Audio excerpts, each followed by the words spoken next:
वन्देऽहं श्रीगुरो श्रीयुतापदकमलं श्रीगुरून् वैष्णवांश्च श्रीरूपं साग्रजातं सहगणा रघुनाथान्वितं तं सजीवं साद्वैतं सावधूतं परिजनसहितं कृष्णचैतन्यदेवं श्रीराधा कृष्णपादान् सहगणा ललिता श्रीविशाखान्वितांश्च हे कृष्णा करुणा सिन्धु दीनबन्धो जगत्पते गोपेश गोपिका कान्त राधाकान्त नमोस्तुते तप्तकाञ्चन गौराङ्गी राधे वृन्दावनेश्वरी वृषभानुसुते देवी प्रणमामि हरिप्रिये वाञ्छाकल्पतरुभ्यश्च कृपा सिन्धुभ्येव च पतितानां पावनेभ्यो वैष्णवेभ्यो नमो नमः। नमः ॐ विष्णुपादाय कृष्णप्रेष्ठाय भूतले श्रीमते भक्तिवेदान्त स्वामिनिति नामिने।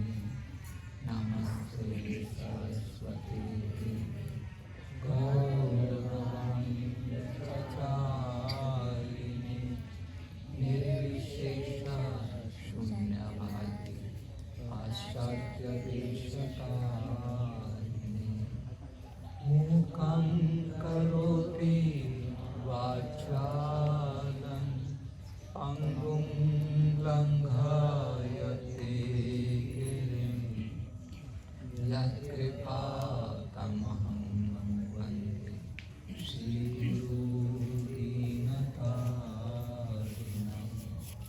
जय श्री कृष्ण चैतन्य प्रभु नित्यानंद श्री अद्वैत गदाधर श्रीवासादि गौर भक्त वृंद। हरे कृष्णा कृष्णा कृष्णा हरे हरे, हरे राम राम राम हरे हरे। उन्होंने बोला कि बाजू में जो साउंड बटन है जो है प्लीज वहाँ पे सब रेडी है अभी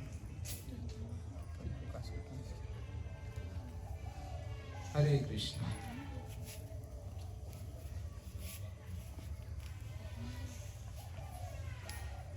आज संध्या हम सभी श्री चैतन्य महाप्रभु की जन्मस्थल पर जाएंगे। ग्रहण के पश्चात तो श्री चैतन्य महाप्रभु का जन्म हुआ। श्री चैतन्य महाप्रभु ब्राह्मण जगन्नाथ मिश्रा के पुत्र हैं और उनके बाल्य लीलाएं कुछ हैं जिसका विस्तार से वर्णन मैं जन्मस्थल पर ही करूंगा। तो श्री चैतन्य महाप्रभु के एक बड़े भाई थे, उनका नाम है विश्वरूप। और विश्वरूप वो भी सदैव वैष्णव का संग किया करते थे। अद्वैत आचार्य श्रीवास ठाकुर उनके घर जाकर बहुत अधिक शास्त्रों का श्रवण अध्ययन, इस प्रकार से विश्वरूप की रुचि थी। और उस समय में कम आयु में ही विवाह कर दिया जाता था।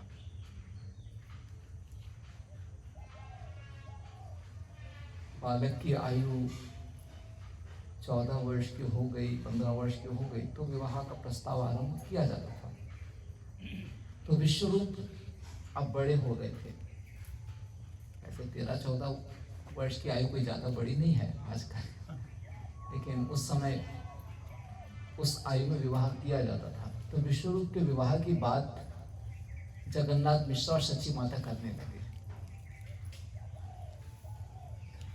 तो विश्वरूप की रुचि इस दिशा में नहीं थी। तो एक दिन विश्वरूप एकाएक घर छोड़कर चले गए और संन्यास ले लिया उन्होंने पंढरपुर में आकर। तो तब जगन्नाथ मिश्र और सची देवी को बहुत दुख हुआ कि हमारा बेटा शास्त्रों का इतना ज्ञान प्राप्त करके संसारी जीवन से विरक्त हो गया है और अब उसने संन्यास ले लिया है। तो कम से कम जो दूसरा बेटा है निमाई पंडित, उसको हमें संभालना चाहिए, उसकी हमें रक्षा करनी चाहिए। वो इस प्रकार से संन्यास नहीं लेना चाहिए। तो क्योंकि विश्वरूप शास्त्रों के ज्ञान में बहुत पारंगत थे, सदैव श्रवण किया करते थे, तो उस शास्त्रों की विद्वता से ये वैराग्य का भाव आ जाता है। तो हम अपने निमाई पंडित को विद्या प्राप्त करने ही नहीं देंगे। जगन्नाथ मिश्रा ने निमाई पंडित की शिक्षा बंद करवा दी। जब छोटे बच्चे होते हैं तो ऐसे ही पास के जो भी शिक्षक होते हैं उनसे कुछ शिक्षा होती है। तो उस समय निमाई पंडित वही पास के जो मायापुर क्षेत्र है योगपीठ के पास, उधर ही कोई शिक्षक होंगे, उनसे सीखते होंगे, लेकिन वो भी बंद करा दिया।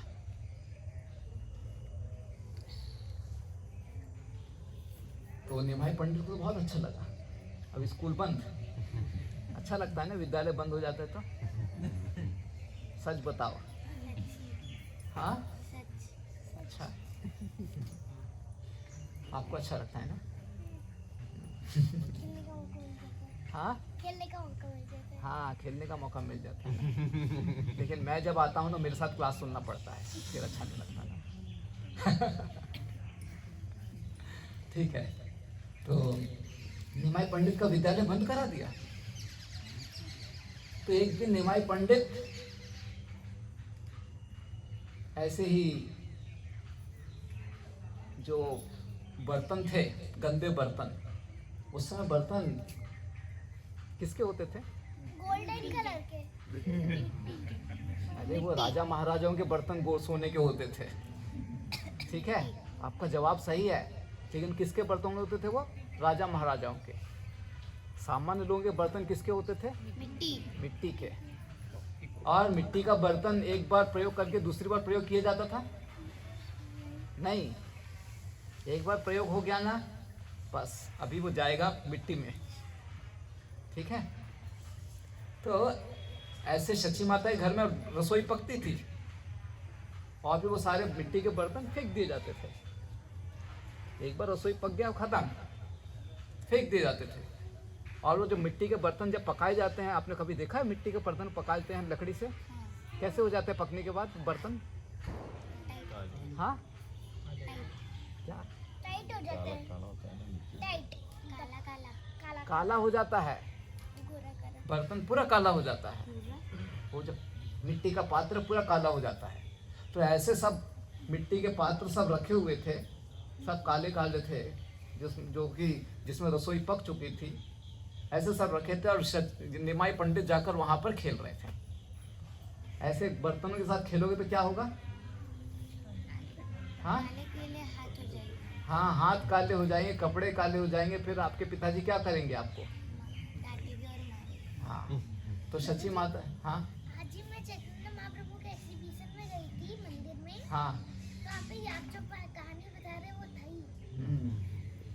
धन्यवाद। अच्छे से देखा एग्जीबिशन। हाँ, ये अच्छे से उसको समझ लेते हैं, ध्यान करते हैं। तो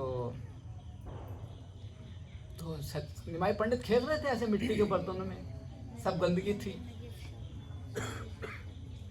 तो सची माता ने बोला, अरे क्या ब्राह्मण के बेटे हो, इस प्रकार से समझता नहीं कि आपको गंदगी क्या होती है, स्वच्छता क्या होती है, गंदे बर्तनों में जाकर खेल रहे हो। ब्राह्मण के बेटे हो, आपके पिताजी जगन्नाथ मिश्रा कितने प्रसिद्ध ब्राह्मण है, और आपका बेटा, उनका बेटा ऐसा करेगा, ये शोभा देता है क्या? डांटने लगी सची माता। तो निमाई पंडित क्या जवाब देते मालूम है? अरे आप मुझे तो विद्यालय में भेजते ही नहीं हो, तो मुझे क्या मालूम कि स्वच्छता क्या होती है और गंदगी क्या होती है। जब मुझे शिक्षा प्राप्त होगी तभी तो मैं जानूंगा कि स्वच्छता क्या होती है और गंदगी क्या होती है। तो सची माता कुछ बोल नहीं पाई। अभी जगन्नाथ मिश्रा ने विद्यालय बंद कराया था। तो सची माता ने बोला जगन्नाथ मिश्रा को, देखो हमारा बेटा क्या बोल रहा था आज। तो ठीक है, जगन्नाथ मिश्रा ने सोचा ठीक है, देखते हैं। फिर ऐसे ही निमाई पंडित अपनी शरारती क्रियाएं कर रहे थे मायापुर क्षेत्र में। तो ये देखा करते थे बाकी सब विद्यार्थियों को, वो जाते हैं विद्यालय और फिर वापस आते हैं। तो निमाई पंडित ने भी अपने पिताजी को कहा कि देखो सब जा रहे हैं, मैं नहीं जा रहा हूँ, मुझे भी जाना है। तो जब इस प्रकार से निमाई पंडित ने हट की तो जगन्नाथ मिश्रा तैयार हो गए और फिर गंगादास पंडित, जो उनका घर यहाँ पर था, उनके विद्यालय में उनको भेजा। तब तक निमाई पंडित की आयु थोड़ी बढ़ चुकी थी और हम तो बस से आए हैं, ठीक है। गंगा नदी पार करके भी यहाँ पर आया जाता है और उस समय गंगा नदी का प्रवाह अलग भी था, ठीक है। तो निमाई पंडित यहाँ पर गंगादास पंडित का आश्रय लेते हैं और विद्या प्राप्त करते हैं। तो निमाई पंडित जगन्नाथ मिश्रा के पुत्र हैं और उनके घर के पास ही श्रीवास ठाकुर का घर है, ठीक है। तो ऐसे आसपास के जो परिवार आसपास जो रहते थे वो सब, वहाँ के जो भी छोटे बच्चे थे सब आते थे यहाँ पर पढ़ने के लिए। तो यहाँ पर आपने प्रतिमा देखी होगी, गंगादास पंडित हैं, निमाई पंडित शिक्षा प्राप्त कर रहे हैं, फिर श्री राम शिक्षा प्राप्त कर रहे हैं। वो श्री राम श्रीवास ठाकुर के परिवार से हैं। तो इस प्रकार से निमाई पंडित यहाँ पर शिक्षा प्राप्त करने के लिए आते थे और गंगा नदी पार करके वापस जाते थे। तो जब गंगा नदी पर जाते थे तो बहुत कुछ शरारती क्रिया भी होती थी। तो जैसे कृष्ण की लीला में हम देखते हैं कि कृष्ण बहुत अपनी बाल्य उम्र में बहुत ही शरारती क्रियाएं किया करते थे और उनकी शिकायत फिर माता यशोदा को होती थी। तो इसी प्रकार से निमाई पंडित भी बहुत सारी शरारती क्रियाएं किया करते थे। उदाहरण के लिए कि गंगा के किनारे लोग स्नान करने के लिए आते हैं, अपने कपड़े की जमीन पर रखते हैं और फिर स्नान करने के लिए जाते हैं। ये निमाई पंडित उनके कपड़े गायब कर देते थे। हरि बोल प्रभु जी, हरे कुछ फल और प्रसाद रुपए पाले न मंदिर में जाए। धन्यवाद। हरि हरे कृष्ण। आप हिंदी में बोलते हैं ना प्रभु जी? आप कुछ बोलना चाहेंगे कि यहाँ के क्षेत्र के बारे में? हिंदी में बोलेंगे आप? हिंदी इंग्लिश हर कुछ बोलते हैं। बोलेंगे कुछ आप? बोलेंगे, आप पहले बता उनको समझाइए। आप वो बोलेंगे, आपका क्लास होने के बाद बताएंगे। इधर आप वो पहले पेट भी क्लास है। कीजिए, आप गुरु जी और इन सब का ठीक है, हम भी बोलेंगे। आड़ा 2 मिनट में। ठीक है। तो ऐसे कपड़े इधर उधर करते ना। फिर कुछ लड़कियां आती थी वे शिव जी की पूजा करने के लिए आती थी या देवी का पूजा करने के लिए आती थी। तो ये उनके पूजा सामग्री को हटा देते थे और जो उनकी पूजा की विधि वहाँ पर खुद आके बैठ जाते थे कि आप जिन आराध्य देव की पूजा करना चाहते हैं उनका देव मैं हूँ, मैं भगवान हूँ, मेरी पूजा करो। या फिर कुछ ब्राह्मण हैं, ठीक है, वो बहुत ही स्वच्छ होके आए हुए हैं और अभी अपनी पूजा गंगा में स्नान करके स्वच्छ हो गए, अभी पूजा अर्चना करना चाहते हैं गंगा नदी के किनारे। ये आएंगे, उनको और मिट्टी डाल देंगे। इस प्रकार से बहुत सारी शरारती क्रियाएं। तो शिकायत होती थी पे शची माता को। तो शची माता ने एक दिन निश्चय कर लिया, आने दो अभी। पहले विद्यालय नहीं भेजती थी, घर पे रखती थी तो दूसरी परेशानी थी। अभी विद्यालय भेजती हूँ तो कुछ और नई परेशानी आ रही है। तो आज शची माता तैयार थी निमाई पंडित को डांटने के लिए। तो निमाई पंडित विद्यालय से आए थे, तो स्याही वगैरह होती है ना, वो स्याही वगैरह आप डाल देते अपने कपड़ों में, तो लगता है कि विद्यालय से आ रहे हैं। और उस प्रकार से बिल्कुल मासूम रूप में विद्यालय पहुंचते हैं, मासूम रूप में घर पहुंचते हैं। तो क्योंकि और बिल्कुल थोड़ा दूसरे रास्ते से आते हैं तो देर हो जाती है। तो शची माता सोचती है, जगन्नाथ मिश्रा सोचते हैं कि क्यों ये अभी तक आए नहीं, शायद डर गया होगा इसलिए नहीं आया। तो जगन्नाथ मिश्रा गंगा के किनारे आते हैं ढूंढने के लिए अपने बच्चे को, और ये दूसरे रास्ते से इधर घर पहुंचते हैं। और शची माता देखती है ये तो विद्यालय से ही आ रहे हैं, क्यों लोग शिकायत करते हैं। तो शची माता के वात्सल्य से जो डांट पड़नी थी निमाई पंडित को जगन्नाथ मिश्रा के द्वारा, वो बच जाते हैं। तो इस प्रकार से निमाई पंडित अपनी लीलाएं कर रहे थे। तो गंगादास पंडित से उन्होंने विद्या प्राप्त की, और विद्या प्राप्त कर निमाई पंडित बहुत होनहार विद्यार्थी थे। कोई भी जो शिक्षा थी बहुत जल्दी प्राप्त कर उसको कंठस्थ कर सकते थे।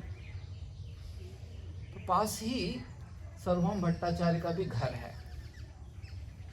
तो जैसा कि मैं कल कक्षा में कह रहा था कि स्वयं बृहस्पति सर्वभौम भट्टाचार्य के रूप में उपस्थित हुए हैं। तो सर्वभौम भट्टाचार्य की आयु करीब कितनी बताता हूँ आपको, 26 वर्ष ज़्यादा थी चैतन्य महाप्रभु से, अर्थात 1460 में सर्वभौम भट्टाचार्य यहाँ पर प्रकट हुए थे। और वैसे तो ये नवद्वीप शिक्षा के लिए, और ये क्षेत्र विशेष रूप से इसको विद्यानगर बोला जाता है, शिक्षा के लिए बहुत प्रसिद्ध था। इसीलिए जगन्नाथ मिश्रा ने भी अपने पुत्र को यहाँ पर ही भेजा गंगादास पंडित से शिक्षा प्राप्त करने के लिए। गंगादास पंडित स्वयं संदीपनी मुनि हैं। तो शिक्षा की नगरी थी यहाँ पर, लेकिन सिर्फ एक शिक्षा का विभाग यहाँ पर नहीं सिखाया जाता था, वो थी न्याय की शिक्षा। वो न्याय की शिक्षा केवल मिथिला में दी जाती थी, क्योंकि न्याय की जो पुस्तकें हैं वो मिथिला में ही थी और वो किसी को देते नहीं थे अपनी पुस्तकें। तो सर्वभौम भट्टाचार्य जो कि बृहस्पति हैं, वो मिथिला गए और वहाँ उनसे न्याय सीखा और सारा जो पुस्तक था वो कंठस्थ कर लिया, और फिर यहाँ पर आकर उन्होंने अपना विद्यालय खोला। तो इस प्रकार से जो नवद्वीप था, जहाँ पर सारी शिक्षाएं पहले से दी जाती थी और अब न्याय की भी शिक्षा यहाँ पर दी जाती है, तो नवद्वीप शिक्षा के स्तर पर सबसे श्रेष्ठ हो गया। तो सर्वभौम भट्टाचार्य यहाँ पर न्याय की शिक्षा दे रहे थे, और आध्यात्मिकता के दृष्टिकोण से भगवान के बारे में जो उनकी समझ थी उनकी इस लीला में, वो ये थी कि भगवान निराकार हैं, वो ऐसा क्यों कर रहे थे उसकी एक लीला है। लेकिन सार्वभौम भट्टाचार्य जो शास्त्रों का अध्ययन के आधार पर अपना सिद्धांत जो प्रस्तुत कर रहे थे वो यही कि भगवान निराकार हैं और ऐसे निराकार ब्रह्म सर्वत्र व्याप्त है, उसी निराकार ब्रह्म का स्वरूप हम भी हैं, इस प्रकार से वो बातें करते थे। लेकिन सार्वभौम भट्टाचार्य जो कि स्वयं बृहस्पति है, उनको मालूम था कि बाद में निमाई पंडित भगवान श्री चैतन्य महाप्रभु के रूप में उपस्थित होंगे। तब सार्वभौम भट्टाचार्य ने विचार किया कि जब स्वयं भगवान यहाँ पर उपस्थित होंगे और वो भक्ति का मार्गदर्शन, भक्ति का संदेश सबको देने वाले हैं, तो ऐसी स्थिति में मेरा यहाँ पर उपस्थित रहना ठीक नहीं है। तो चैतन्य महाप्रभु के अवतरण के पहले सार्वभौम भट्टाचार्य यहाँ से स्थानांतरित हो गए जगन्नाथपुरी, और जगन्नाथपुरी में जाकर वहाँ पर जो वहाँ के महाराजा हैं, महाराज प्रताप रुद्र, उनके विशेष पंडित के रूप में वहाँ पर उन्होंने स्थान प्राप्त किया। जगन्नाथ मंदिर के मुख्य पुरोहित के रूप में उन्होंने स्थान प्राप्त किया। लेकिन सार्वभौम भट्टाचार्य के जो विद्यार्थी थे, जो मायावाद की शिक्षा प्राप्त कर चुके थे, न्याय की शिक्षा प्राप्त कर चुके थे, और सार्वभौम भट्टाचार्य के वो विद्यार्थी रहे, अर्थात बहुत ही एक गर्व की बात हो जाती है कि हम सार्वभौम भट्टाचार्य के विद्यार्थी हैं। अगर न्याय प्राप्त करना है, न्याय सीखना है तो हमसे सीखो, इस प्रकार की बात हो जाती है। तो सार्वभौम भट्टाचार्य के वो विद्यार्थी थे और वो सब बड़े थे आयु में। लेकिन बाद में जब निमाई पंडित यहाँ पर विद्यालय में आने लगे तो बातें होती थी, देखते थे वो सब विद्यार्थी और इनको, और बहस छिड़ जाती थी किसी विषय पर, और बहस नहीं भी छिड़े तो निमाई पंडित तो बहस करना ही चाहते थे। तो निमाई पंडित कुछ तो तथ्य बोलते थे कि सिद्ध करो कि ये तथ्य किस प्रकार से सही है, और वो जो सार्वभौम भट्टाचार्य के विद्यार्थी हैं वो सिद्ध करते थे कि किस प्रकार से सही है। फिर निमाई पंडित उनके तर्कों को काट देते थे अपने तर्कों से और कहते थे कि नहीं ये गलत है। तो वो समझ जाते थे कि हाँ बराबर बोल रहे हैं ये निमाई पंडित। फिर निमाई पंडित अपना एक और तर्क करके उसको सही करते थे, जो खुद तर्क दिया है जिससे गलत सिद्धि है उसको फिर से सही करते थे। तो इस प्रकार से बहुत वाद विवाद करते थे निमाई पंडित, और ये सब जो सार्वभौम भट्टाचार्य के विद्यार्थी थे जिनको इतना गर्व था उनके अभिमान को तोड़ रहे थे। लेकिन निमाई पंडित का ये जो तर्क करने का आदत था ये वो वैष्णव के साथ भी किया करते थे। तो जैसे यहाँ पर श्री राम साथ में पढ़ रहे हैं, वैसे ही मुरारी गुप्ता वो भी एक विद्यार्थी थे, उनके साथ भी तर्क किया करते थे। इतना वैष्णव के साथ भी तर्क किया करते थे कि वैष्णवगण प्रार्थना करने लगे कि निमाई पंडित इतने अधिक विद्वान है, इतनी विद्वता दर्शाते हैं, वैष्णवता क्यों नहीं दर्शाते हैं? कब ये भगवान के भक्त बनेंगे, कब भक्ति करेंगे? इस प्रकार से सारे वैष्णवगण प्रार्थना करते थे निमाई पंडित के लिए, और निमाई पंडित उनके हृदय की बात जानते थे, और निमाई पंडित उनको कहते थे एक दिन ऐसा भक्ति करूंगा, ऐसा अच्छे से वैष्णवता को दर्शाऊंगा कि आप सब उस दिन को याद करोगे। इस प्रकार से चैतन्य महाप्रभु कहते थे। लेकिन अभी तो निमाई पंडित तर्क ही कर रहे थे, और उनके तर्क से परेशान होकर ये जो अन्य विद्यार्थी वैष्णवगण थे कभी देखते थे ना कि निमाई पंडित उधर से आ रहे हैं तो ये रास्ता बदल देते थे, क्योंकि तर्क करेंगे, उनके तर्क के सामने कौन टिकेगा। तो इतने बड़े विद्वान थे निमाई पंडित, इतने बड़े विद्वान थे। और एक और महत्वपूर्ण जो लीला है निमाई पंडित की शिक्षा के बारे में, क्योंकि ये जो स्थान है विद्वता का क्षेत्र है, तो केशव कश्मीरी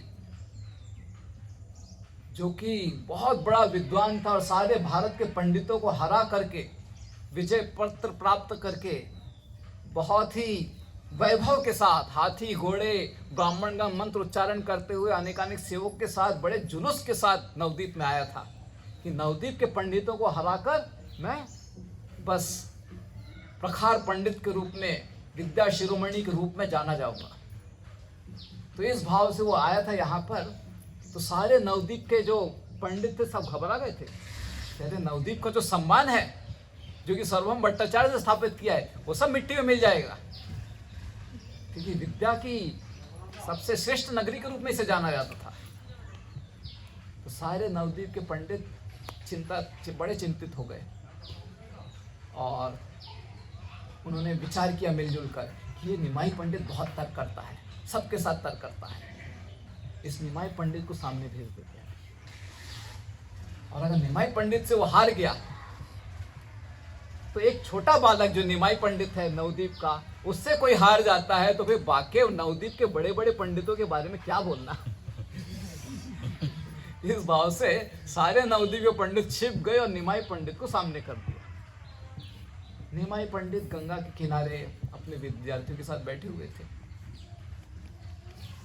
तो केशव कश्मीरी यात्रा करके आ रहे थे, तब तक संध्या हो रही थी और निमाई पंडित अपने विद्यार्थियों के साथ गंगा के किनारे बैठे हुए थे। तो स्थान भी है जहाँ पर केशव कश्मीरी को इस प्रकार से पराजित किया निमाई पंडित ने, लेकिन गंगा का प्रवाह बदल जाता है, इसीलिए वो स्थान को इस प्रकार से, वहाँ पर कुछ ऐसे प्रतिमा नहीं है, लेकिन वो स्थान है। तो संध्या का समय था, केशव कश्मीरी आ रहे थे, उन्होंने देखा निमाई पंडित अपने विद्यार्थियों के साथ बैठे हुए हैं।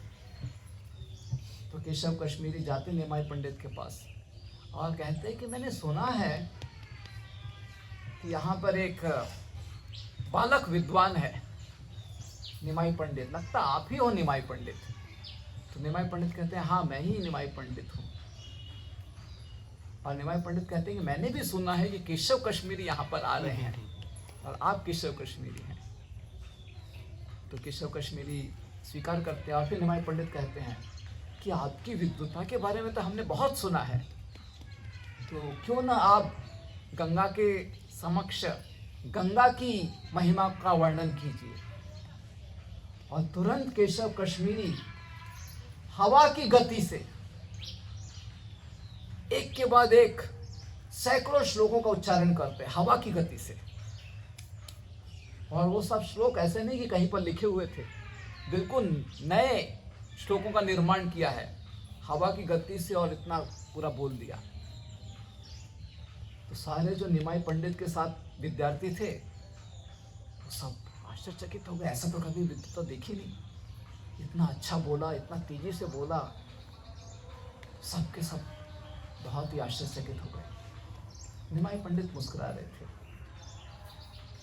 जब उन्होंने इस प्रकार से सैकड़ों श्लोकों का उच्चारण कर दिया निमाई गंगा की महिमा के बारे में, तो निमाई पंडित ने कहा कि आपकी इस कविता में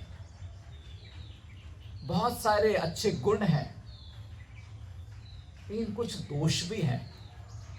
तो जैसे दोष शब्द सुना केशव कश्मीरी ने, तो उसके लिए एक प्रकार सा धक्का सा लग गया, क्योंकि ऐसा हो नहीं सकता था। केशव कश्मीरी है, इतना बड़ा विद्वान है। अरे कोई बहुत बड़ा जब विद्वान होता है, कोई बहुत बड़ा, मान लिया कोई टॉपर होता है ना, वो एक नंबर भी कम उसको आ जाता है ना, तो बहुत बड़ा झटका लगता है, एक नंबर क्यों कम हो गया, उसी कारण उसको डिप्रेशन आने लगता है, एक नंबर क्यों कम हो गया। सुसाइड कर सकते हैं। हाँ, तो वैसे ही केशव कश्मीरी का हाल हो गया।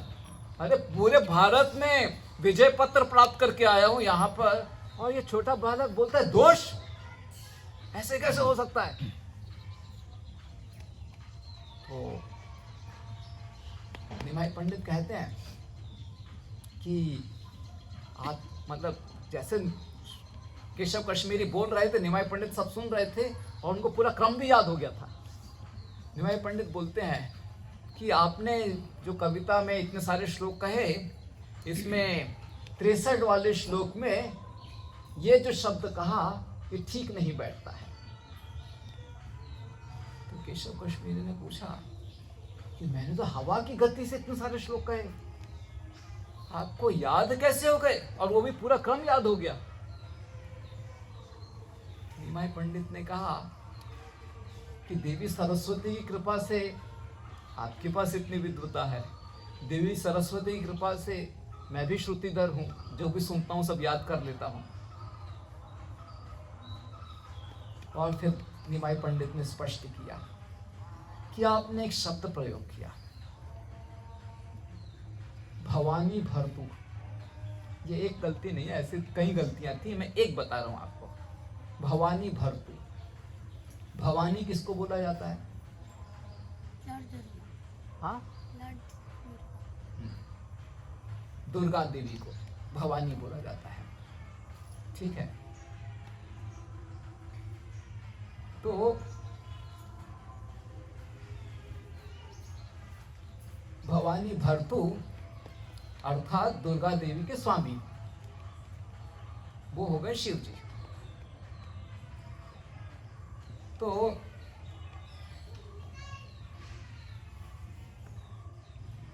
ये जो भवानी शब्द है, ये दो शब्दों को मिलकर बना हुआ है, भव धन अनि, ऐसे करके।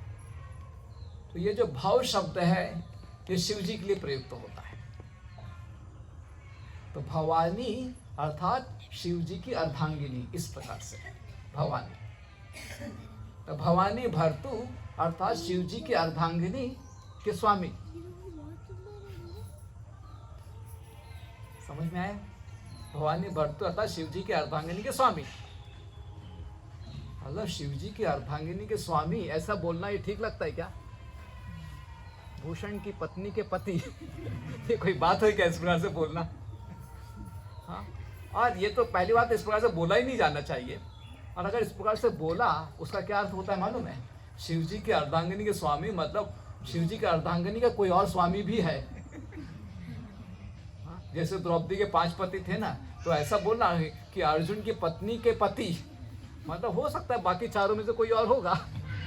तो ऐसा दुर्गा देवी के साथ नहीं है, तो ऐसा बोल दिया, ये तो बहुत बड़ा दोष हो गया, छोटा दोष नहीं है, छोटा दोस्त बड़ा होता है। बहुत बड़ा दोष हो गया। तो फिर केशव कश्मीरी तो बिल्कुल पानी पानी हो गए, ऐसा बोल दिया, इतना बड़ा गलती हो गया।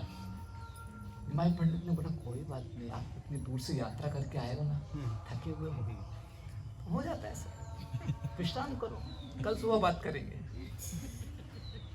तो निमाई पंडित ने किसी प्रकार से सार्वभौम भट्टाचार्य को संभाला, नहीं तो सार्वभौम भट्टाचार्य को इतनी पीड़ा हुई थी, इतना चोट पहुंची थी कि सार्वभौम भट्टाचार्य शायद हाँ केशव कश्मीरी शायद जीवित नहीं रह पाते उस रात्रि को। लेकिन निमाई पंडित ने उनको शांत किया, विश्राम करो, कल बात करेंगे। और रात्रि में जब केशव कश्मीरी विश्राम करने के लिए गए तो बड़े चिंतित थे कि ऐसा कैसे हो गया, इतनी बड़ी गलती मैंने कैसे कर दी, ये तो सामान्य व्यक्ति भी नहीं करेगा गलती, इतना बड़ा विद्वान ऐसे बोलता। केशव कश्मीरी सो नहीं पा रहे थे, सरस्वती देवी से प्रार्थना कर रहे थे बारंबार कि हे माता, आपसे सदैव मैं आपके आश्रित में रहा हूँ, आप सदैव मेरी जीवा पर रहे हो और मैं सदैव आपका आश्रय लेकर इतना सारा उच्चारण करता हूँ, इतना सारा विजय पत्र प्राप्त किया है, लेकिन आज ये गलती कैसे हो गई? इस प्रकार से केशव कश्मीरी बहुत प्रार्थना कर रहे थे।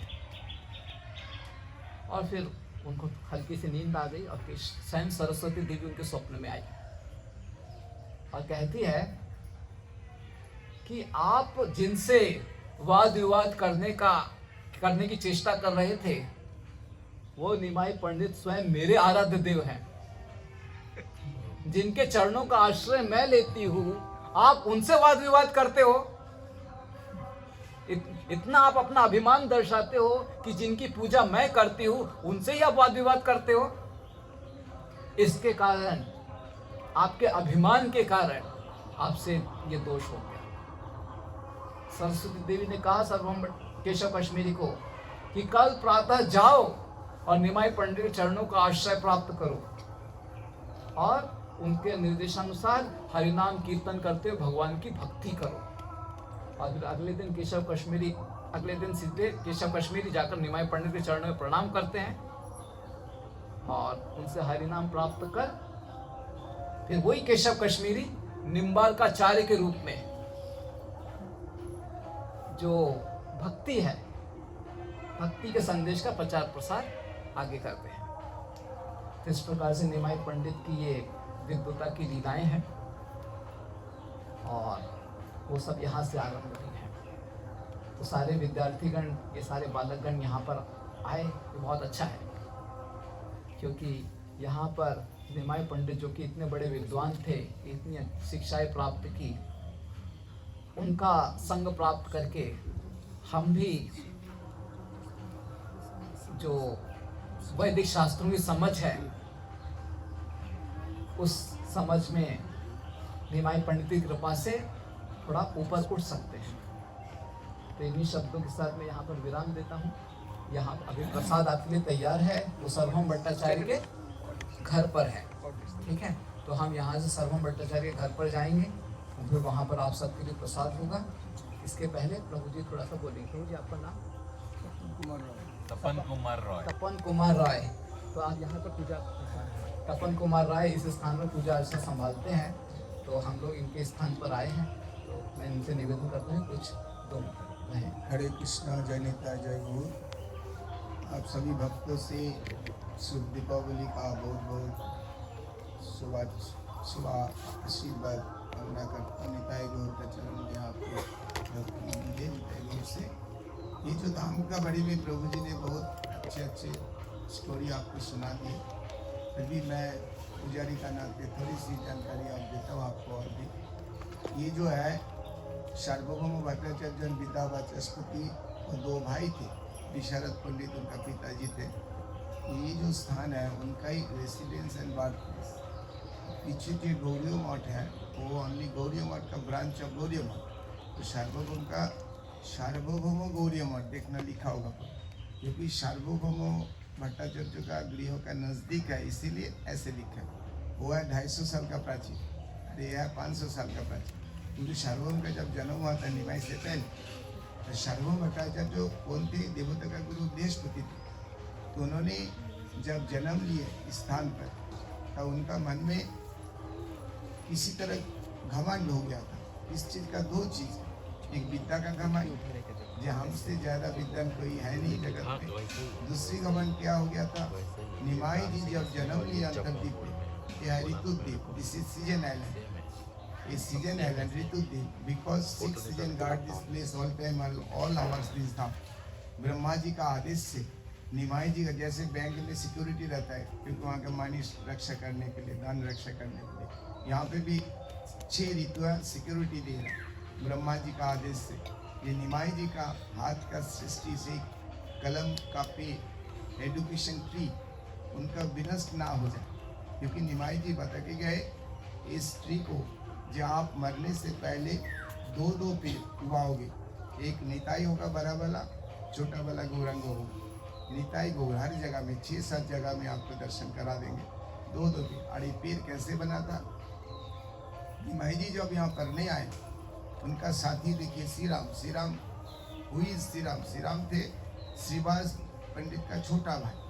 तो श्री राम पंडित और निमाई पंडित, उस टाइम तो पंडित नहीं थे, छोटा बालक थे इनके जैसे, बाद में तो पंडित तो बना, जो भी है।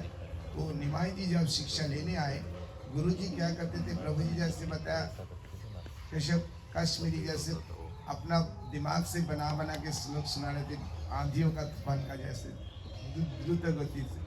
इसी तरह भगवान निमाई गंगाधर पंडित भी ऐसे करते थे, प्रकृति से श्लोक बनाया करते थे। उस टाइम पेन नहीं हुआ करते थे, कागज नहीं हुआ करते थे, स्याही नहीं हुआ करते थे। तो भगवान निमाई जी को या और स्टूडेंट का सामने 5 या 6 या 10 ज़्यादा से ज़्यादा श्लोक बताते थे। 10 बार 1000 बार सुन लीजिए हमसे, लेकिन सुबह जब आओगे आप पढ़ने के लिए स्कूल में, आपको बिना देख के, जैसे मैं बता रहा हूँ ऐसे बताना पड़ेगा। निमाई जी का अलावा और कोई बता नहीं पाते थे, 2-4 बता दिया, बाकी नहीं बता पाते।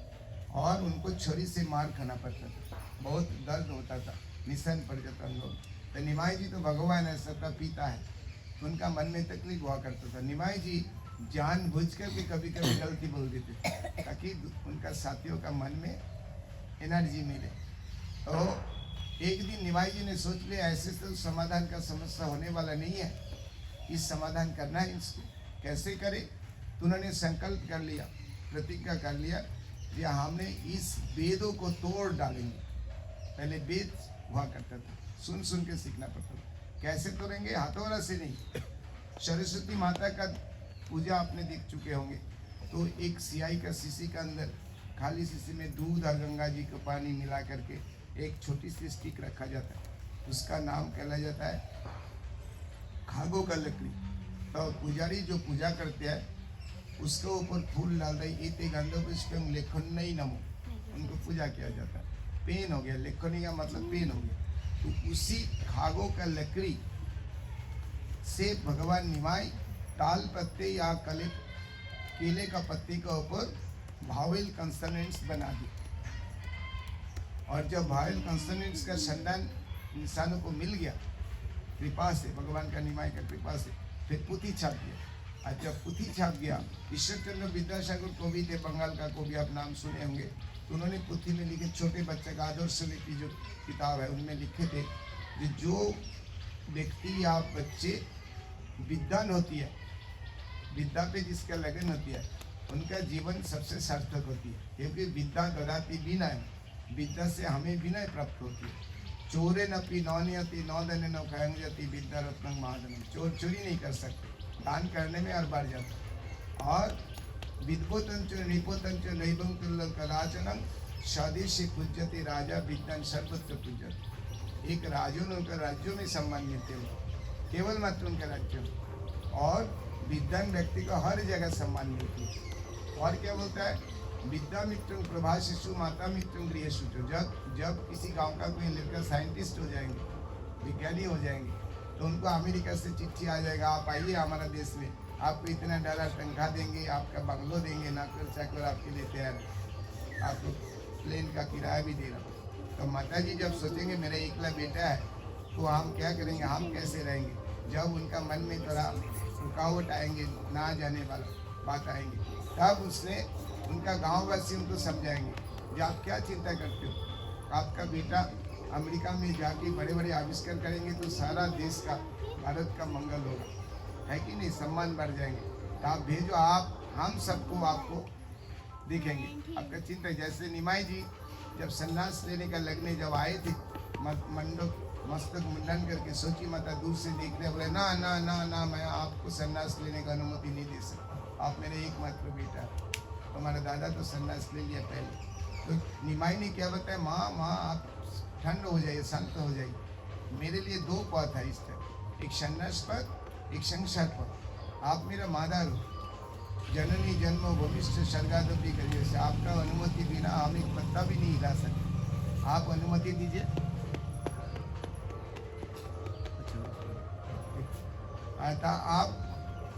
आपको अनुमति चाहिए सिर्फ कि हम कौन सी पथ हम लेंगे।